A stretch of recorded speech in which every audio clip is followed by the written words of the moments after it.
Welcome to another episode of Talechanted. I'm Kiki, and today I have a story about friendship, trust, and a betrayal so devastating it shattered an entire life. This is a story of friendship, heartbreak, and the painful discovery that sometimes the deepest wounds are inflicted by the people closest to us. Some stories are best told by the people who experience them.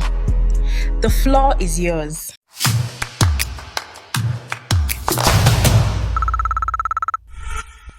Football has always been my escape. The roar of the crowd, the tension of a penalty kick, and of course, the GOAT argument. My name is Bayo, and for years, football wasn't just a sport to me, it was a tradition. Every major match day, my house became the headquarters for football banter. Beer flowed, food disappeared, and laughter echoed long into the night. My best friend, Chidi, was always at the center of it all. Then I got married. I married Felicia, the woman I believed was the love of my life. Life changed. The football gatherings became less frequent, but when the World Cup arrived, nostalgia came knocking. There was only one problem. Felicia hated the matchday chaos. The shouting, the banter, the endless arguments over football, and the cleaning. At the same time, Chidi finally returned to Nigeria after his long trip. He had even missed my wedding, so he had never met my wife. When he told me he would be staying in Lagos for a week, I saw an opportunity. A whole week of football, a chance to relive old memories, and finally, a chance for my best friend and my wife to get to know each other. I had no idea I was opening the door to my own heartbreak. The day Chidi arrived, the atmosphere was electric. The World Cup was in full swing. I introduced him to Felicia. They shook hands and acted like complete strangers. Looking back now, that was the greatest performance either of them ever gave, because they already knew each other. But I didn't know that yet. The first few days seemed harmless. We watched matches together, argued over players, made ridiculous predictions. Everything felt perfect. Sometimes, because of work, I would head to bed early, while Chidi and Felicia stayed behind watching late-night matches. I trusted them completely. The two people I believed could never betray me. But strange things started happening. I would wake up in the middle of the night and find my wife's side of the bed empty. Felicia wasn't there. I'd walk into the living room and find her sitting unusually close to Chidi. Sometimes I would see her emerging from the direction of his room. Whenever I asked questions, there was always an explanation.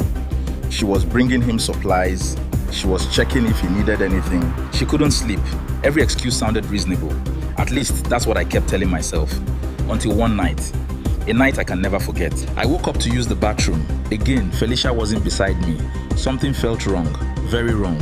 Quietly, I walked toward the living room, and then I saw it. My wife's legs were resting comfortably on Chidi's lap.